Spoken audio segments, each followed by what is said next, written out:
বেশ আবার অনেক দিন পরে একটা ভিডিও নিয়ে চলে এসেছি। সকলের শরীরটা অল্প ভালো আছে, খুব একটা নেই, তবে আগের থেকে একটু বেটার আছে। তাই ভাবলাম আজকে একটা ভিডিও করা যেতেই পারে। সকালবেলা ছাদে গিয়ে পায়রাকে খাবার দিয়ে দিলাম, ওদেরও কদিন ঠিকঠাক খাবার দেওয়া হয়নি। আর আমি সেই অপেক্ষায় ছিলাম কবে আমার এই ফলটা পেকে যাবে। পেকেছে 2 দিন হয়েছে, কিন্তু ঘরে সবার শরীর ভালো ছিল না, তুলতে আসার আর সময় পাইনি। শুভ সকাল বন্ধুরা, আমি Mallika, mini life of Mallika channel থেকে তোমাদের অনেক অনেক ভালোবাসা জানিয়ে আজকের ভিডিওটা আমি শুরু করলাম ছাদ বাগান থেকে। চলো ড্রাগন ফ্রুটটা তুলে নিই। আর কাটা ভর্তি তো গাছে, একটু ভয় লাগছিলো, একা যেহেতু ছিলাম, ভিডিও করছি আবার ফলটা তুলছি, কী যে ভালো লাগছে দেখতে। আর ফলটা তো আজকে দেবো না, কালকে দিয়েছি, খেয়ে টেস্টও করেছি, দারুণ হয়েছিল। আর একটা আছে, এই যে দেখতে পাচ্ছ, এটা এখনও পাকেনি, পাকবে আর কদিন বাদে হয়তো। হয়েছিল অনেক ফল, কিন্তু বৃষ্টির কারণে জানো তো সব ঝরে গেছে। যদি ফলগুলো সব ধরতো না, না করে আমার ফল ধরেছিল ধরো 15-16টা হবে, সবাইকে একটা করে গোটা দিতে পারতাম, কিন্তু কিছু করার নেই, প্রকৃতির ওপরে তো আমাদের কিছু না। তো বৃষ্টি এবছর প্রচুর হয়েছে, ওই জন্য ড্রাগন নষ্ট হয়ে গেছে। আর ড্রাগন না বেশি বৃষ্টির জল নিতে পারে না, জল অ্যাকচুয়ালি বেশি নিতে পারে না ড্রাগন, মানে ড্রাগন গাছ। তো চলো পরের বছর চেষ্টা করবো আরও ফল হওয়ার, সবাইকে একটা করে গোটা গোটা দেবো। তবে এখান থেকে একটা ফল থেকেই কিন্তু আমরা অনেকেই ভাগ করে খেয়েছি। চলো এবার সংসারের কাজকর্মে হাত দিই, কারণ এদিকে দেরি হয়ে যাচ্ছে, প্রদীপ বেরাবে। তো বিছনাপাটিগুলো আগে তুলে নিই। প্রদীপ আজকে অনেকদিন পরে চা করছে, এই কদিন শরীর খারাপের জন্য ওর হাতে চাও খাওয়া হয়নি, আমিই করেছিলাম চাটা। ওইদিকে চা বসিয়েছে, আর আমি এদিকে বিছনাপাটিগুলো ততক্ষণে তুলে নিই। অনেক দিন পর একটু চাদর টাদরও পাল্টেছি, মানে কালকে বিকেলে অ্যাকচুয়ালি পাল্টেছি, এত কাচাকুচিও করেছি। সবার একটু সুস্থ হয়েছে, সব চাদর টাদর না তুললে হবে বলো না, একটা ভাইরাস ফিভার অ্যাকচুয়ালি। তবে খুব একটা এখনও কেউ সুস্থ হয়নি, কারোর খাবার রুচি নেই, মুখ পুরো তেতো হয়ে গেছে। প্রদীপ তো কিচ্ছু সেরকম খেতে পারছে না, ছোটো মেয়েটাও তাই, বড় মেয়েটা হালকা ফালকা খাচ্ছে। আর দেখি কদিন থাকবে এরকম, যেহেতু ভাইরাস।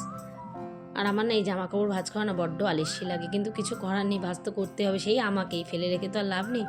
তো কালকে বিকেল থেকে এগুলো পড়ে আছে, মেশিনে দিয়েছিলাম, শুকিয়ে গেছিলো।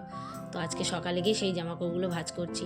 এদিকে তাল হয়ে থাকলেও ভালো লাগে না, যে চেয়ারের মধ্যে টাপ হয়ে রয়েছে, দেখতে কি বাজে লাগে, লোকে এসে বলবে বাবা দেখো ঘরবাড়ির ছিঁড়ি কি, তখন শুনতে একদম ভালো লাগে না, তাই না? জামাকাপড়গুলো গুছিয়ে জায়গা মতো রেখে তারপরে ভাবলাম ডাইনিং টেবিলটা একটু পরিষ্কার করে নিই। আর ঘরে তো ফলের কারি, সবাই দেখতে আসছে, ফল নিয়ে আসছে, তারপর প্রদীপ কিনে নিয়ে আসছে। তো কিছু কিছু করে খাচ্ছি, কিছুটা ফ্রিজে রেখেছি, কারণ ওদের রোজই ফল টলগুলো দিতে হচ্ছে।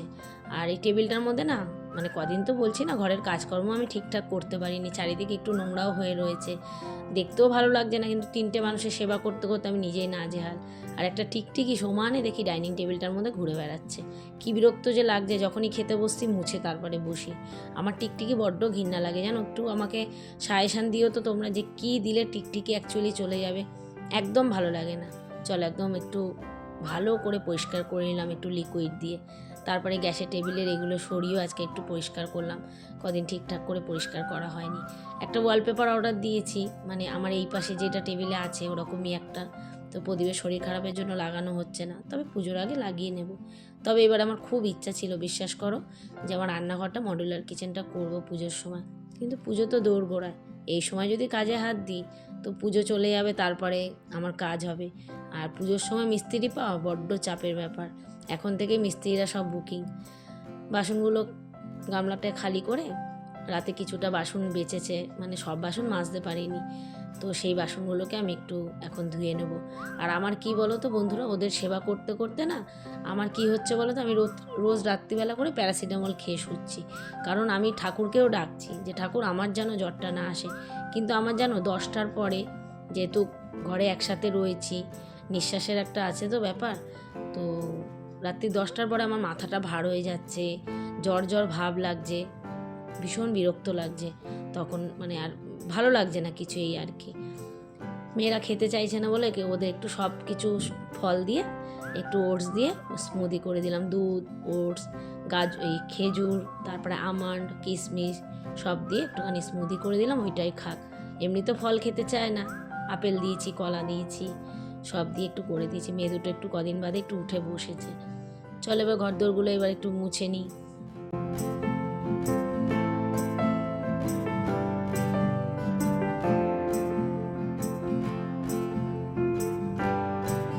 আর কদিন যেহেতু ঠিকঠাক ভিডিও ছাড়তে পারিনি, তো পুরো রিচ ডাউন হয়ে গেছে, দেখে না মনটা বড্ড খারাপ লাগছে, যখন নিজের চ্যানেলটা গিয়ে দেখছি ফেসবুক বলো ইউটিউব বলো দুটোতেই, কিন্তু কিছু করার নেই না, পরিস্থিতির চাপে পড়ে। এটা আবার ঠিক হয়ে যাবে সব কিছুই। ঘর মুছে স্নান করে পুজো দিয়ে চলে এসেছি রান্নাঘরে। আজকে করব হচ্ছে, যেহেতু শনিবার আর এই ভিডিওটা শনিবারের, আমরা নিরামিষ খাই, আর মাছ টাছ খেতে চাইছো না, ফ্রিজে আছে মাংস টাংস, করলাম না। তো চালটা আগে ধুয়ে রেখে দিয়েছিলাম, চালটা আমি ধুয়ে রেখে দিই, 1 ফুট দেয়, তারপরে নামিয়ে দিই। গ্যাসটা একটু বাঁচে, গ্যাসের দাম তো হু হু করে বাড়ছে, সব জিনিসেরই দাম বাড়ছে। মানে মানুষের এবারে কী পরিস্থিতি হবে জানি না। মানে ঘরে একজনের ইনকামে না আর হবে না, আমাদের ঘরে তো একজনেরই ইনকাম। মানে ঘরে যদি 2জন 3জন মানুষ খায় না, অন্তত 2জনকে ইনকাম করতেই লাগবে, এমন পরিস্থিতি এসে দাঁড়াচ্ছে। যাই চলো, রান্না করবো হচ্ছে পটল পোস্ত, ঝাল ঝাল করে করেছিলাম আজ তরকারিগুলো, আর করেছি ফুলকপি আলুর একটা ডালনা মতো। ভেবেছিলাম একটু ফুলকপির মধ্যে সয়াবিন দেবো, কিন্তু সয়াবিনটা দেখলাম কি বাড়ন্ত, ওই জন্য একটু মাখা মাখাই করেছি।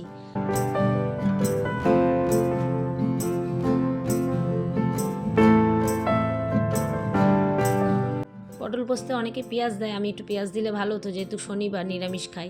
পটলটা নুন হলুদ মাখিয়ে একটু ভেজে নিলাম, ভেজে নিয়ে তার মধ্যে একটু পোস্ত বাটা দিয়ে দিলাম, বেশি করে পোস্ত দিয়েছি, আর একটু কাঁচা লঙ্কা নুন মিষ্টি এই দিয়ে একদম মাখা মাখা করে নামিয়েছি। খেতে খুব ভালো হয়েছিল।